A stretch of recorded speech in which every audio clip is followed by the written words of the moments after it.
So, welcome to lecture 14. This is going to be on the forward active region of the diode, or in other words, when the diode is on, as seen in the title there.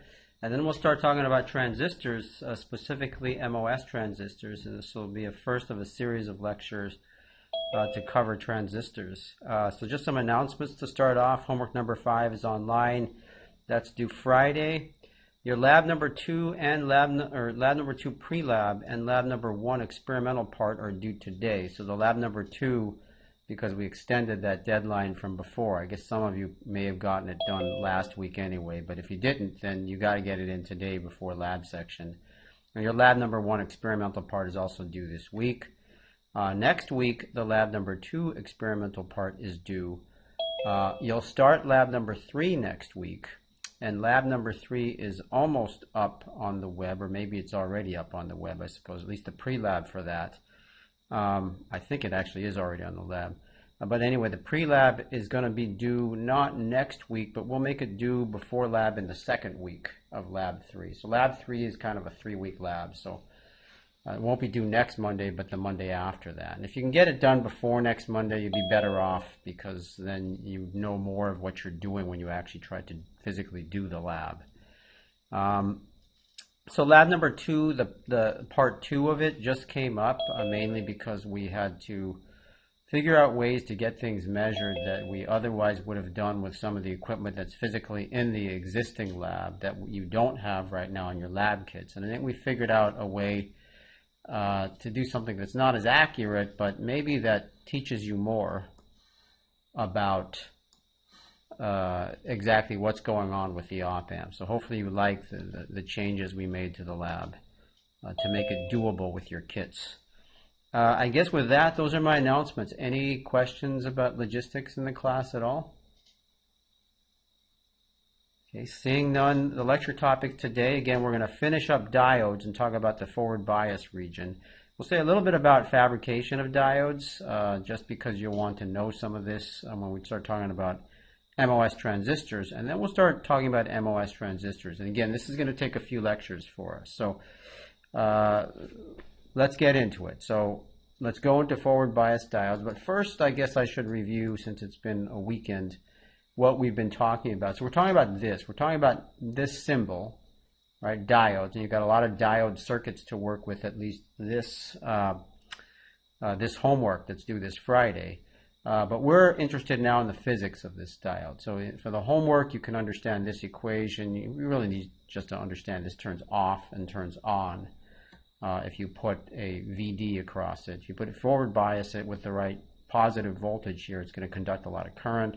Get a voltage less than 0 across it, according to this polarity, no current will flow. And we talked about this no current region last time, and this is what we did. So we basically said that when I have 0 volts across this, or when I have a negative voltage, and so again, we're talking about all of this here. Let me be explicit about what I'm saying. So this is what we talked about last time.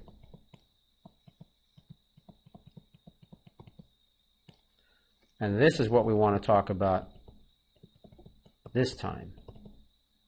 But just to review last time, when we're biasing the diode like this, no current is flowing. We do get no current flowing. However, we do get some kind of movement of charges in this device. And we talked about how even a 0 bias voltage across this, when you put a P and an N type material together to create a PN junction, that's what creates your diode. So this is the diode symbol with the P on this side, the N on that side. What happens is we talked about diffusion currents and drift currents. Diffusion currents are the ones that flow because you have huge, maybe not even huge, but differences in the concentration of charge carriers on one side versus the other. And so on this side we'll have a lot of holes. On this side, the N-type side, will have a lot of electrons. Once you put these materials together, they're going to want to come toward each other and cancel each other out. And they do that in this center region here. And because you have no electrons here and no holes here, you have positive charge left over by the atom that is missing an electron, the atoms that are missing their electrons. A negative charge here for the atoms that are missing their holes. And you end up with a situation where you have a depletion region, and we talked about how if I change the voltage across this, the reverse bias voltage, that means putting a negative voltage across the diode, I can actually change how much charge I have in this depletion region. And because I can do that, I'm actually changing the value of the capacitor. And the capacitor that I see here really is defined by this distance. You can think of all of this, since this is all mobile charge here and mobile charge here, you can think of these as the plates of a capacitor with the dielectric having a width W sub D. This is silicon material, and so you just use your familiar capacitance equation. Let me go to this side to do that. Oops.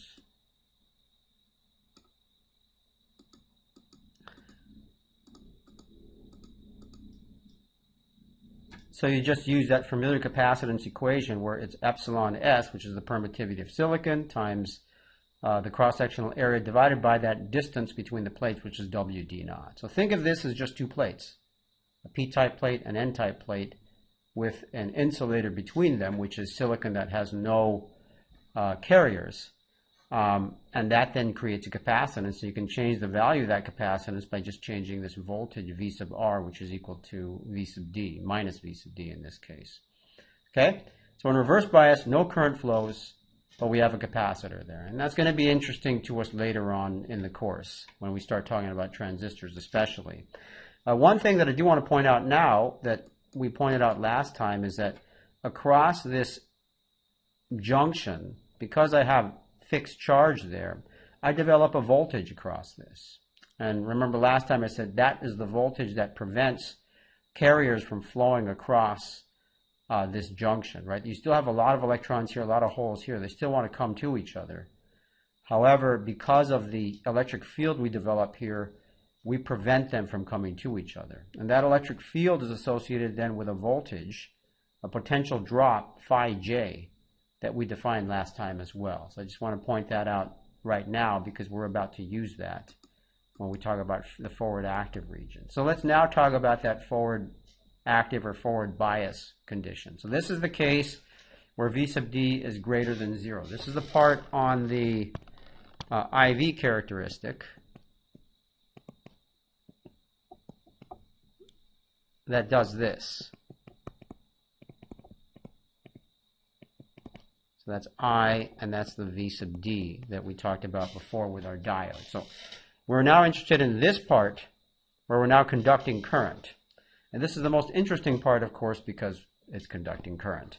And so I have that same picture, right? Same picture as before, except now I have forward biased the voltage across this. And so you can think of, again, the diode symbol is here. And so I've effectively put the plus voltage and the minus voltage on those parts of the diodes, and when the plus voltage gets big enough, that diode is going to turn on and it's going to conduct current. And so what I want to know now, you already know it conducts current, you already know the equation by which it conducts the current. It has an exponential, and I guess I'll go back and even focus on that a bit. The current is equal to some constant value, which we call the saturation current, basically times an exponential. So e to the VD over this stuff here, which I could just put into an n times VT. But that's not the important part. The important part is that it's exponentially dependent on that voltage. That's why it goes up so fast. Okay, and so now we are interested in physics here. We want to understand why is it exponentially dependent on that voltage. Okay, so to do that, and this is going to take a lot of physics, some of which I'm going to have to skip because I'm not sure you all have the physics background for this, and 130 we'll talk about more of this, but I'm going to do my best to at least convey to you, without going into deep physics, what is going on here and why you get that exponential. So first of all, let's start with things we already know. If this is a p-type semiconductor, then we know that we have a lot of holes on this side. So I've got holes, and these are freely moving holes. These are all mobile charge, right? So they're just moving around there. I know that in the n-type semiconductor, I have a number of electrons. And these just move around as well on the n-type side. They're free to move. They're mobile carriers. And what's going to happen when I actually turn on this diode, when I put a positive voltage from the P to the N junction on this, I'll even write P and N there, is I'm going to actually inject holes. I'm going to allow holes to move to that side and electrons to move to that side. And once the holes get into that side, they're going to be what we call the minority carriers. So before starting any of this, let me define what we call as majority carriers.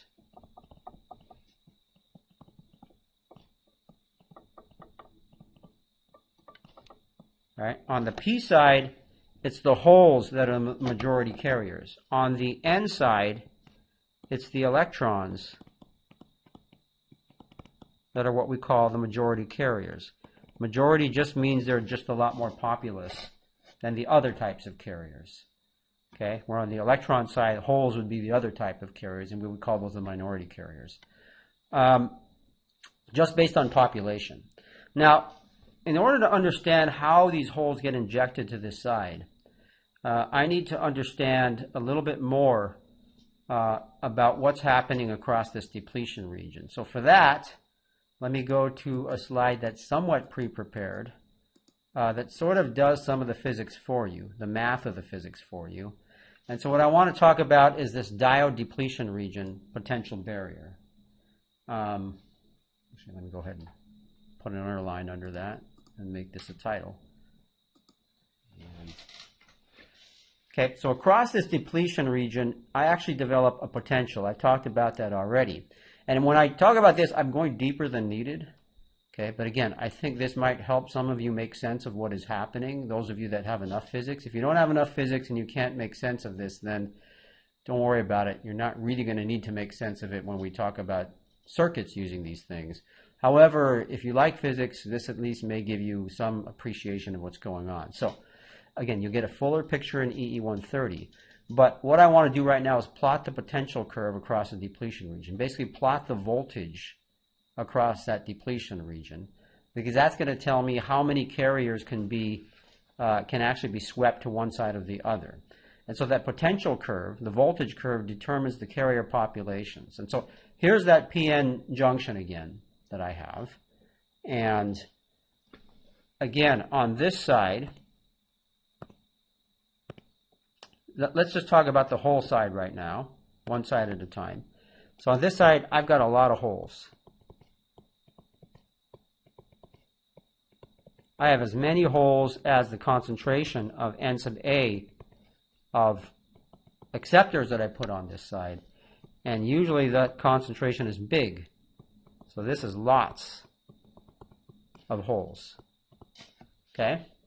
On the N side, though, I do have holes, right? I have lots of electrons, but I still statistically will have holes.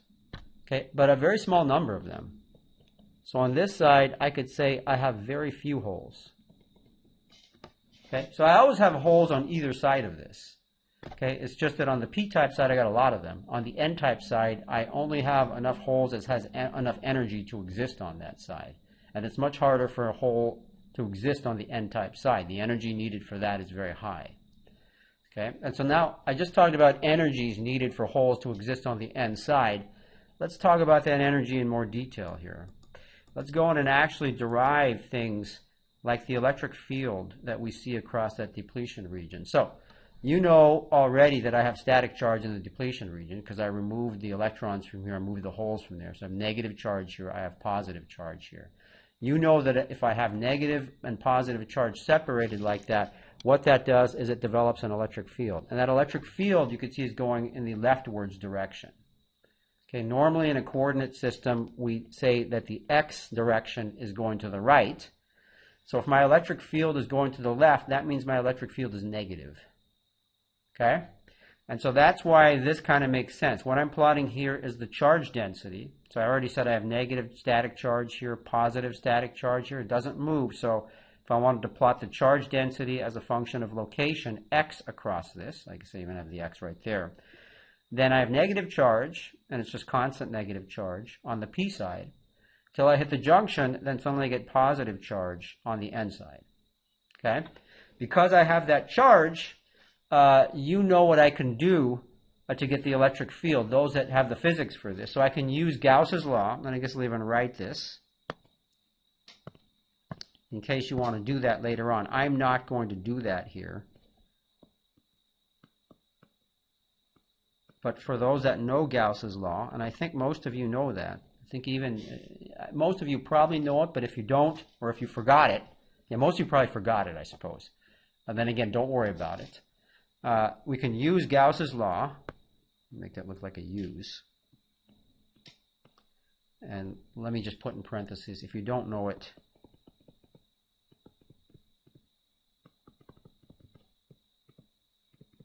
don't worry about it. This is again just going deeper than we really need to get. But in Gauss's law, what do? You make a surface, right? You do sort of a surface integral here to pick up that charge. You keep moving it in this direction. And as you integrate, you're getting that electric field. So using Gauss's law here, I can get that electric field. And that electric field then ends up looking like this as a function of x. It is negative, right? So it's below the x-axis here. And as I keep integrating this in here, right, I'm going to increase that negative, the amount of negative charge within this surface here, within this container.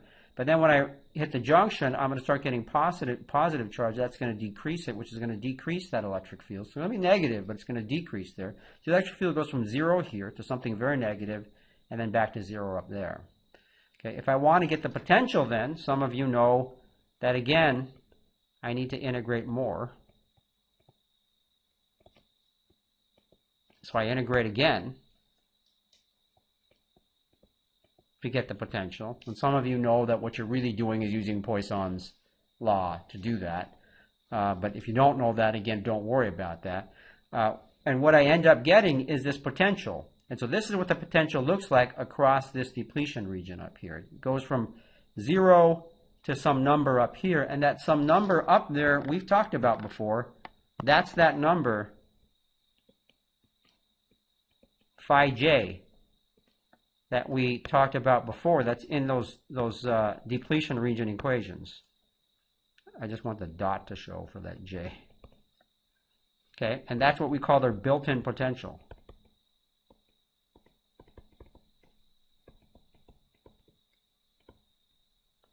That occurs when V sub d equals 0 volts. Okay, we talked about that when we looked at V sub d equals 0 volts. Now, looking at the number of holes that I have on this potential diagram, for a hole to want to go to this side, it has to have enough potential, or it has to have enough energy. Think of potential as the same as energy in this context here. So there's a lot of holes that have this much energy here, all the way down here. So I could just populate. I could say, I've got tons of holes here that have this much energy. And so most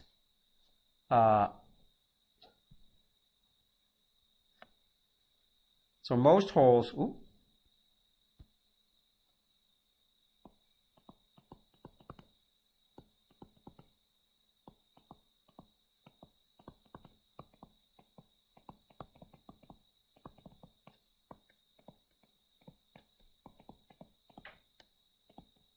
okay, most of them have at least that much potential. So you got a huge population of holes right there. But, you know, there's a statistical variation of how much energy is in the hole. So the number of holes that actually have enough energy to surmount this is not 0. It's some very small number, but it's not 0. So I could say up here, a hole with enough energy to surmount the barrier and head to that side. There are holes that exist there, but there are very few. So I'll just say very few with this much potential energy.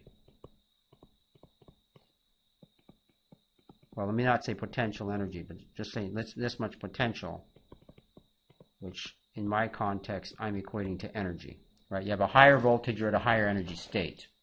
Okay? So this is what happens at equilibrium. What happens when I add this VF? When I add this VF, and I'll go to another color here, I'm actually going to change this potential here. If I add the VF, I'm going to drop this potential down a bit. So when I apply VF to this, the potential diagram kind of does this. Should be flat.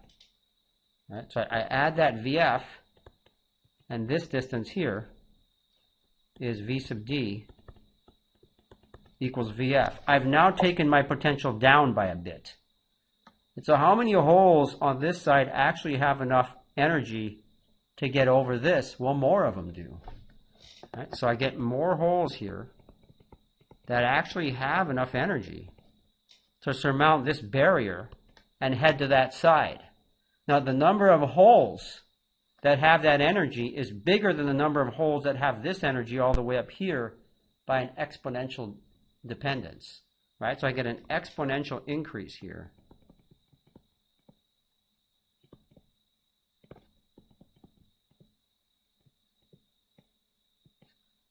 In the number of holes that have this energy versus that energy, right? So that means that my number of holes depends exponentially on this voltage, on that V sub F, okay? So where does the exponential come from? That really comes in the deep theory. You actually have to look at Fermi-Dirac distributions. You have to understand energy band diagrams. Those are things you learn in ee130. That is just too far for this class right now. But some other things that you may know of, and I'll say may know of in your previous things that you've looked at, you all know about activation energies. Do you know that?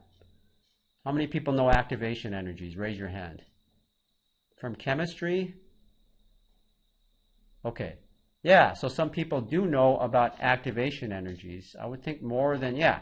So what happens with an activation energy in chemistry? It basically tells you whether a reaction is going to occur. And usually there's an Arrhenius relationship, and the activation energy, right, what depends on it goes exponentially. And so with this, it's also an exponential function. So that's just sort of a qualitative description of where the exponentials come from, because I'm about to use all sorts of exponentials to compute the current flowing through the diode there.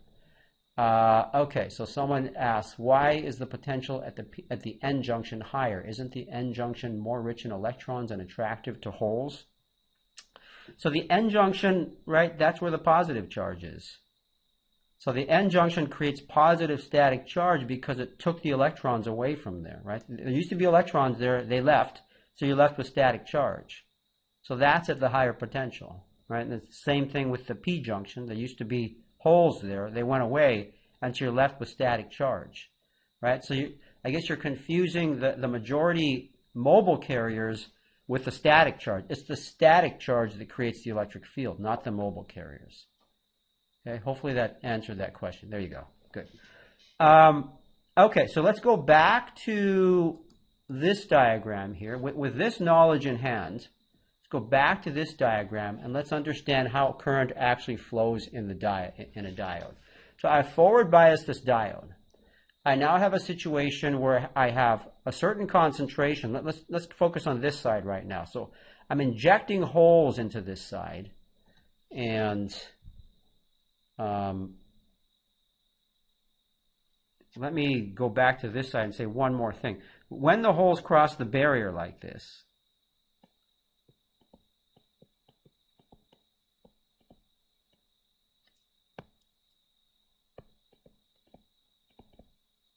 the terminology we use is that they inject into the other side. Okay? And so I'm going to use that terminology as I talk about this. So, again, looking at this, I'm interested in what the concentration of holes is right here. Okay? So right at that junction, I'm going to have a concentration of holes, and that concentration of holes is going to come from injected holes.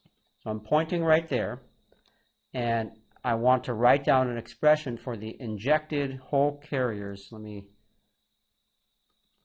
not go through that N.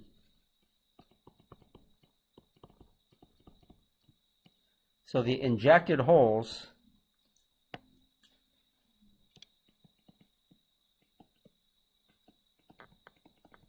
on the N-type material side. Okay, and it turns out that that's going to be equal to some exponential function times the number of holes that I would normally get on that side. So the number of holes that I would normally get on that side, which I would see far from the junction, so somewhere here at that location, the number of holes there, I'll call that P sub N for holes P on the N side, at location W sub N, which you could see right there is the location for this. That we already know is equal to the intrinsic carrier concentration squared divided by N sub D. That was an equation we wrote before, that if I have an N sub D donor doped region, then the population of holes there is going to be equal to N sub I squared divided by N sub D, where N sub I is the intrinsic carrier concentration in the silicon, of undoped silicon. Okay? And so the injected holes on the N side is going to be equal to P sub N at location X sub N, right, which is the location of the depletion region right there. That's going to be equal to that same number, N sub I squared, over N sub D, now times that exponential function of voltage that I just described with the previous slide. Okay, so now I've written the carrier concentration at this location, the minority carrier concentration, which are holes on the N-type side, and the minority carrier concentration far away near the junction. Okay, that is a huge gradient in concentration. And what do you know about a huge gradient in concentration? A huge gradient in concentration like that is going to cause a current to flow. And so let me draw that gradient. The gradient is effectively going to look like this. From there to there, I guess I have, right, that's my huge concentration gradient.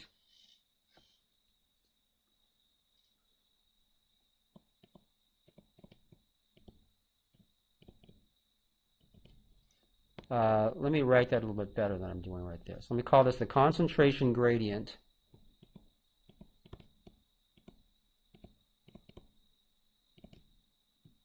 of holes which are minority carriers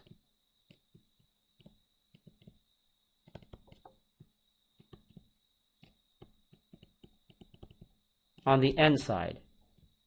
That's it. That gives me a slope, and that's going to allow me to compute a current now. And so let me go ahead and compute that current. And so to compute that current, remember, we just have to take the slope of that line there. And so let me just write that down here. To get current, take the slope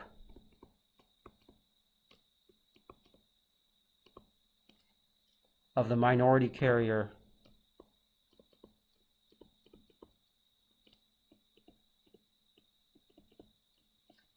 concentration distribution.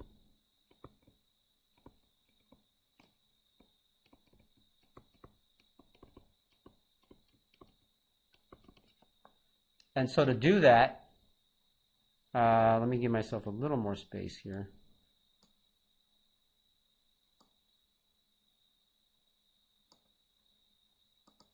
If I want to look at it on the N side,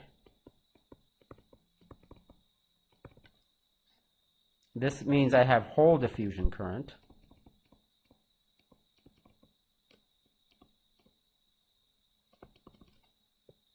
And remember that diffusion current, which we talked about last time, hole diffusion current, P is hole, diff as diffusion current, that's equal to minus the unit charge times our diffusion constant, d sub P, that we talked about last time, times the derivative of the hole concentration with respect to location X.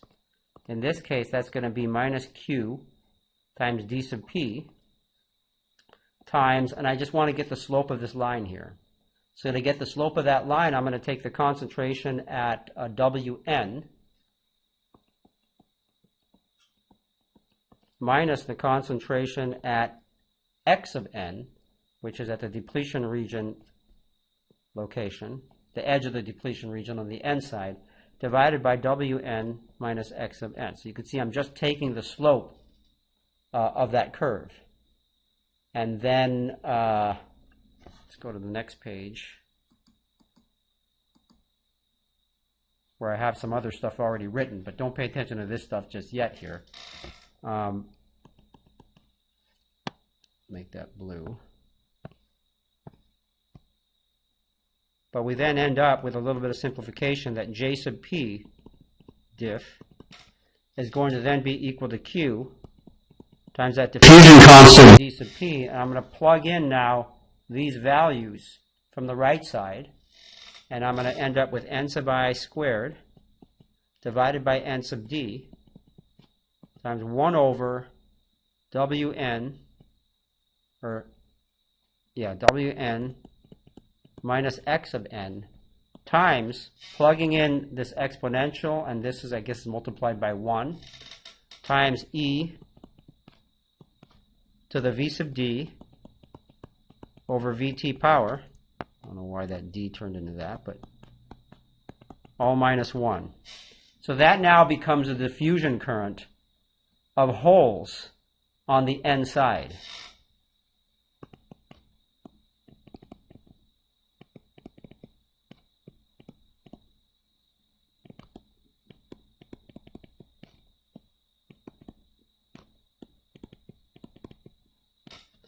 Okay, by the exact same reasoning, I get the same thing happening on the p side, except on the p side, it's electrons that get injected in. And so I can also write an equation here. So say I have here, let me do that in green, I suppose. So there, I can write an expression for the n concentration on the p-type, the electron concentration on the p-type side at location minus Wp. That has to be equal n sub I squared over the acceptor concentration on that side, n sub A. I can write an expression for the electron concentration on the p side, where the electrons are injected from the n side into the p side. So this is electrons being injected that way. And so the injected electron concentration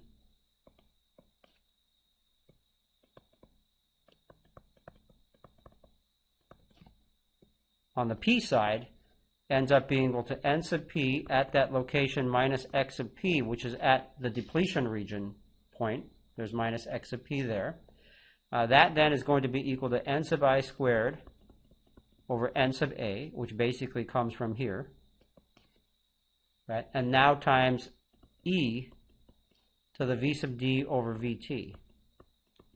Because again, the number of electrons that I'm going to get here that are going to be over that energy here is going to be an exponential increase over the background concentration of electrons. And again, I'm going to be able to draw a gradient line to that point, and that line is going to make electrons flow there, just the same way that this other line made holes flow in that direction. And so the electron current that I get, because I don't want to write everything out again, this is all the same stuff here as what I just wrote here, okay, except I put that in a nice little box. Let me put this in a nice little box too. This is the hole current, the diffusion hole current on the N side that flowed because I applied that voltage. This is the diffusion electron current on the P side because I applied that voltage here.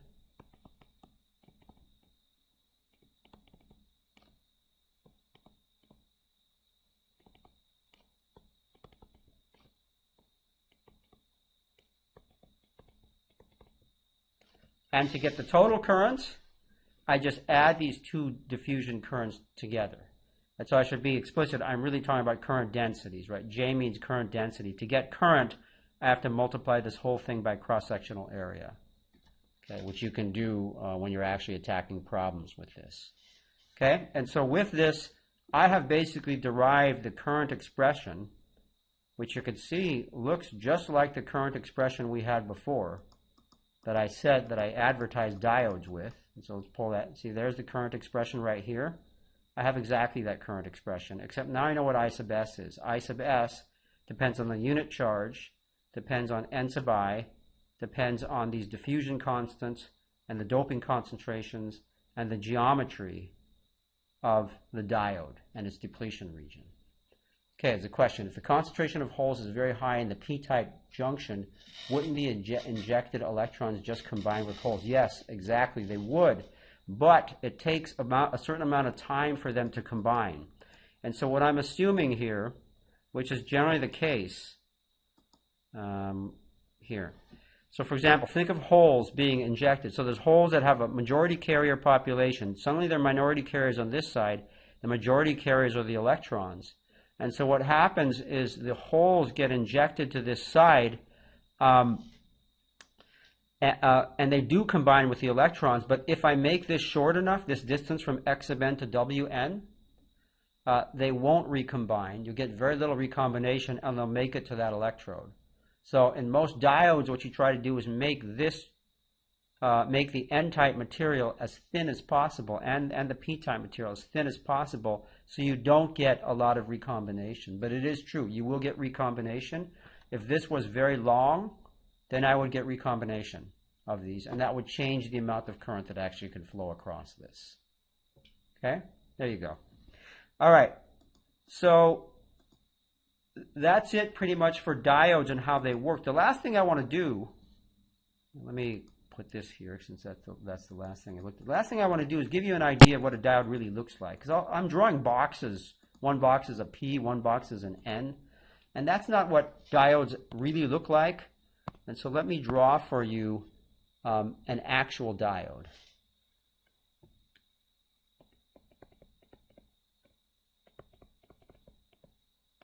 And so you know that semiconductors are made using integrated circuit wafer processing. So they're on a wafer. And so usually the way that we draw these things is we draw the cross-section of the wafer. And so I'm going to go ahead and do that. So this is all done in silicon. And so my diode is on a silicon substrate. Think of this as the wafer.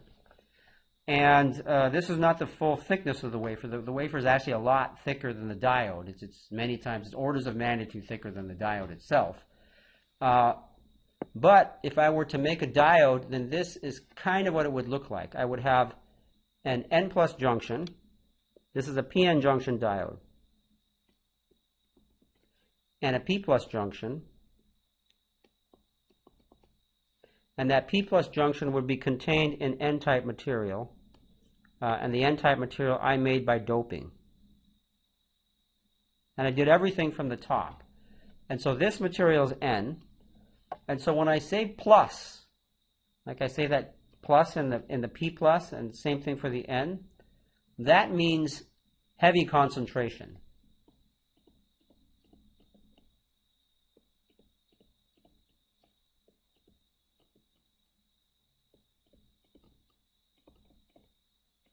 That means there's a lot of dopants there. So when in this P+ region here, I've got a lot more dopants than in this N-type. And this N+ has a lot more dopants than N-type. So this is lightly doped here of N-type. This is very heavily N+ doped. And this is P+ doped. Okay? And so this makes my PN junction. And so really the way that this is I have above this an oxide. So I have some kind of oxide above this so that I can make interconnect above this using metals. And so this is a metal. This is a metal.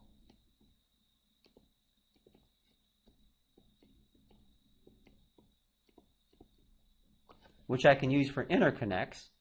And so this metal right here is basically a contact to the N-type portion of the material. And this is a contact to the P-type portion of the material.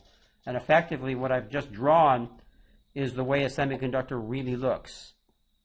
You make contact to P-type material. That makes contact to N-type material here, which then makes contact to N+ material. And so the reason why we use P+ and N+, as I'm drawing here, is you can get good contact to metal.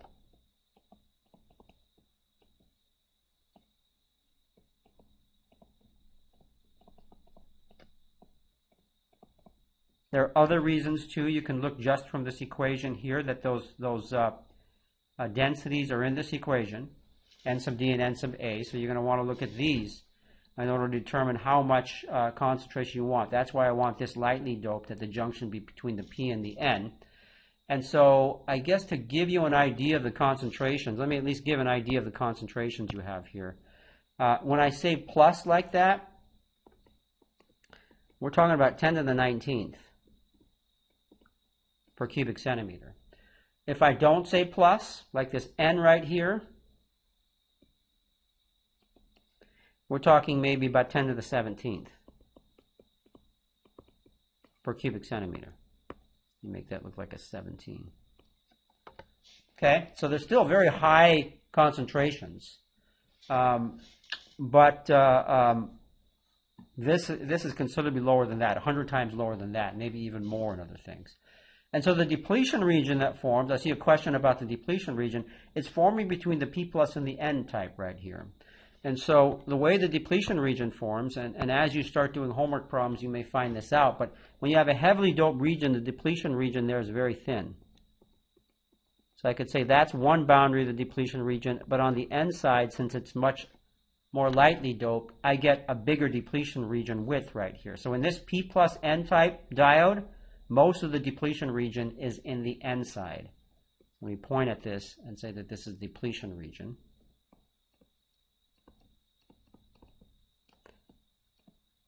Of course, as we just discussed, this is where the diode action occurs.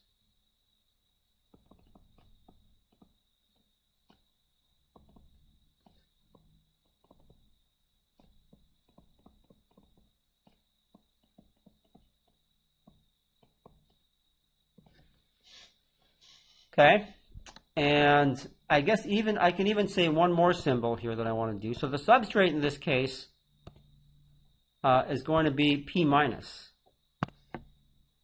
right? So the substrate needs to be P minus there because it can't be the same concentration, can't be the same type as the N there. That actually creates a depletion region. A depletion region here that separates out this N from the substrate there. But P minus means low concentration. So a minus sign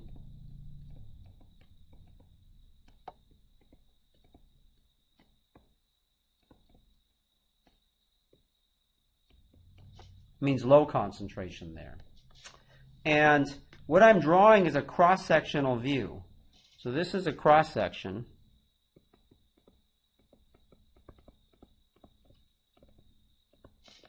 But I can also look at a top view. If I wanted to look at the top view of this thing, let me use a different color because I'm going to try to squeeze it in here. The top view kind of looks like this. I have an N plus region here.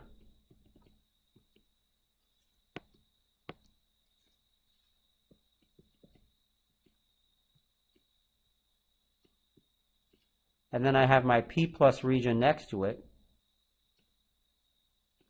And all of these things then are inside that N-type region. That's a lighter dope N-type region. And so this is what it looks like from a top view. And these then determine the cross-sectional area of the N plus and P plus and N regions here. And if I were to look between this, if this is P and that's N, then effectively the diode that I've created is this, between the P and the N. And the actual existing diode, I could say, is right here, at the expense of cluttering that a bit. Okay, so that's the way a diode physically really looks in a semiconductor. And I want to show that because I'm about to show MOS, an MOS transistor here. And before doing that, though, let's talk just in general about what exactly a transistor is. I just hit save, so this is going to take a little bit of time here to come back to me. I shouldn't have hit save.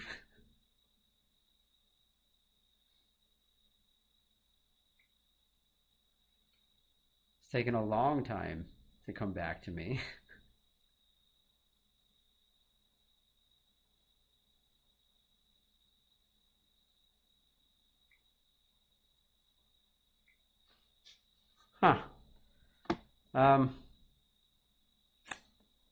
I can't move while this thing is spinning, So I'm just waiting for that thing to come back.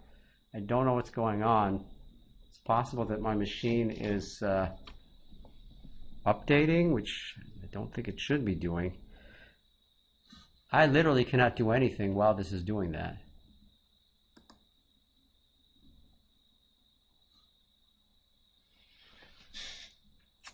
Any questions? Oh, there it is. It came back.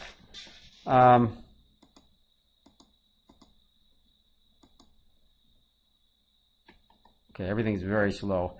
Okay, so transistor operation. Let's now move from diodes to transistors. Transistors are also semiconductor devices. So everything we just learned about diodes and diode physics, it will become relevant at some point when we talk about transistors. But right now, let's just talk about a transistor. What's the basic goal of a transistor? Why do we make transistors? And so the overall goal is to create a device for which we have the following properties. So one, and so this is a device. It's a three-terminal device. I'm calling this a drain, a source, and a gate. We'll define those later on. Right now, just think of this as D, G, and S. Okay, I could put this device between a voltage source and ground. And so you know that if I have a voltage source here and ground, current is going to want to flow from the voltage source to ground, right? So that's one thing you definitely know from Kirchhoff's laws. And so in this device, I can define a voltage VGS. And so there's my voltage VGS here. So anytime I write a voltage VGS, I'm always saying VG minus VS. So VGS equals VG minus VS. It's just shorthand for the difference between those two voltages. I guess I wrote that out there. But when that's small, what I want is for this device to effectively be an open circuit. Okay, I want it to be in the off state, which means no current can flow from my power supply to ground. Okay. When I make VGS greater than a certain threshold voltage, which I'll call VT as I'm showing here, then what I want to happen is for the device to turn into a nonlinear resistor, or at least a resistor for which I can control the amount of current going through it. I can control its resistance value by controlling the voltage VGS, which again is right here.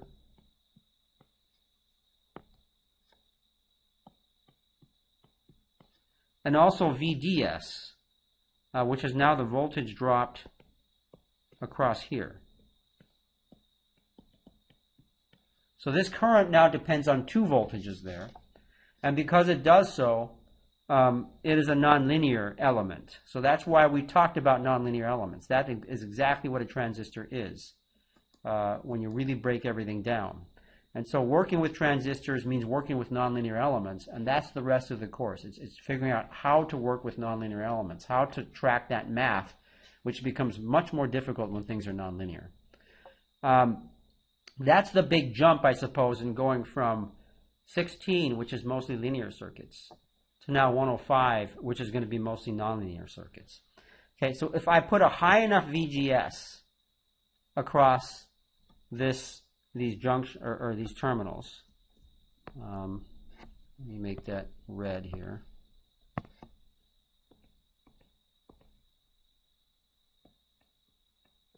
If I make that VGS large enough, then in effect, I want something like a short circuit. Okay, so this is what I want out of my transistor. And this is what people, physicists and other researchers have been working on for a long time, trying to figure out what the perfect transistor is.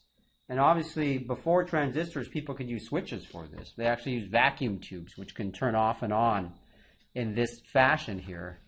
But of course, vacuum tubes are cumbersome to work with. And that's where the transistor comes in and becomes a very important device for us. So let's talk about an MOS transistor. And to do this, let me bring in a supplement to this, where I can show you the actual cross-section of an MOS transistor right here. So this is not a cross-section, but a perspective view of my MOS transistor. And so when you look at what this is the silicon here. And it is kind of a cross-section when you look just at this face right here. You see a source, a region here that's N+, and that's called the source region. see another N plus region that's called the drain region. Why are they N plus? They're N plus because I want to contact that to metal. These two pieces, all the black pieces here are metal. Okay? Between these two junctions is silicon, but above that area of silicon between those two junctions is what is called a gate. This G right here is a gate. So I have an oxide between this gate metal material and this region down here. This region here between the N plus junctions is called the channel region. That's where all the action is going to occur in our MOS transistor. And so this is a 3D view of what the MOS transistor looks like. We're usually going to look at it in a 2D view like this. And because, these are nicely drawn 2D views, but just to get you used to what you're going to see as I lecture, I'm going to go ahead and draw a 2D view of that MOS transistor. And this way I can more slowly go through what I just went through. What I just did was fairly quick, and it's very difficult to keep up. So let me now do that same cross-section here as I talk about MOS transistors. And so when I draw the cross-section of MOS transistor, I'm normally just going to do this. So I'll draw the top of the silicon. I might draw the bottom of the silicon here. And in this case, if I'm going to have an NMOS device, which means the channel is going to be N-type, I'll explain what that means later on, then the silicon is going to be P-type, so the substrate silicon will be P-type. I'll just label that P-type silicon substrate. Okay, it's actually going to be P-, very lightly doped. And then on this substrate, I'm going to form an N plus region, another N plus region, and between the two of them, I'm going to put an oxide and a metal, or actually often a polysilicon piece above that. And this is going to be what's going to be called my gate. So I'll call that voltage VG. And this physically here is my gate. It could be either a metal, call it gate G. But more often than not, it's heavily doped polysilicon.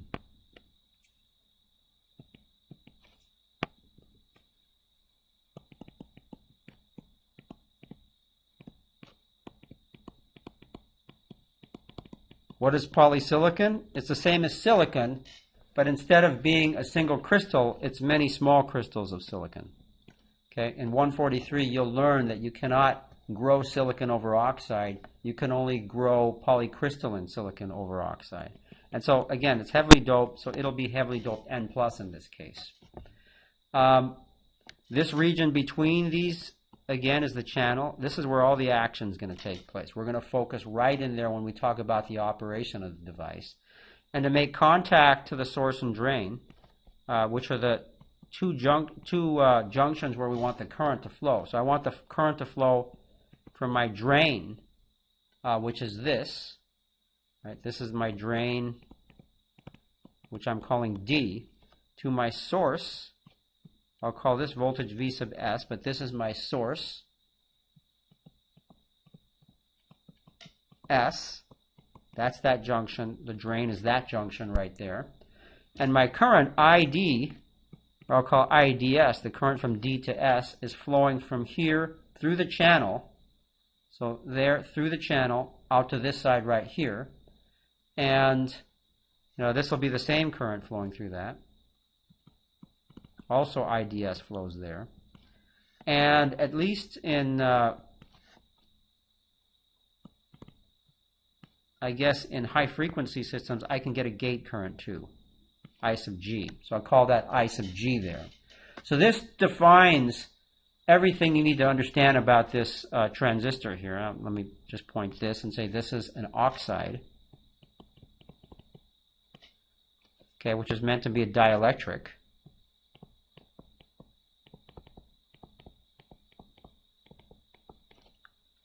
Okay, my computer's having serious problems right now, so that's why it's not keeping up with my or an insulator with my writing.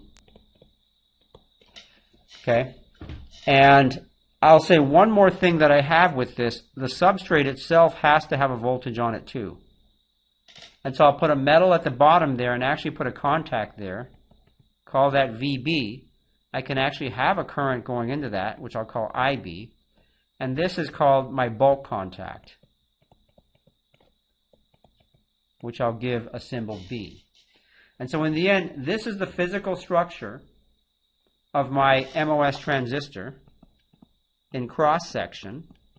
You saw the 3D in the other PowerPoint slide. And this I'm going to equate to a device symbol. So this may be the first time you see the MOS device symbol, but see how everything is laid out here? I've got the gate on top here, I've got the source there, I've got the drain there. But when I make my device symbol, I'm trying to make similar things. So there's a line above that. That goes to VG. I can have my current IG here. For the source, I draw a line with an arrow. That goes out here. That's my source voltage. For the drain, I draw a line without an arrow. That's my drain voltage.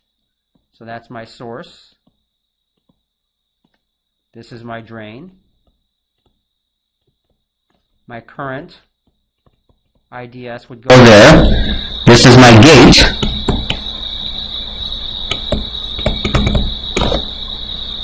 Let me move this down a little bit. Well, they won't let me move down, but still, I can draw finally my bulk.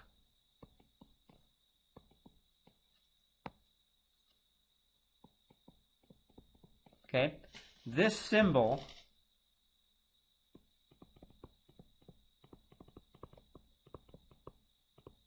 you will get very used to in this class, because you will draw this symbol time and time again, and this is showing you the relationship between this symbol and the physical structure of our MOS transistor. And so we haven't talked about the MOS transistor yet, but what I want to do first, before talking about it, is present all the math for this MOS transistor. Okay? This math defines the different equations that define how this runs. There's different regions of operation. Just like a diode had different regions of operation, this has different regions of operation. These are all the equations. There's a cutoff region where no current flows. There's a linear region where the amount of current goes linearly with the voltages applied across it, the VDS voltage.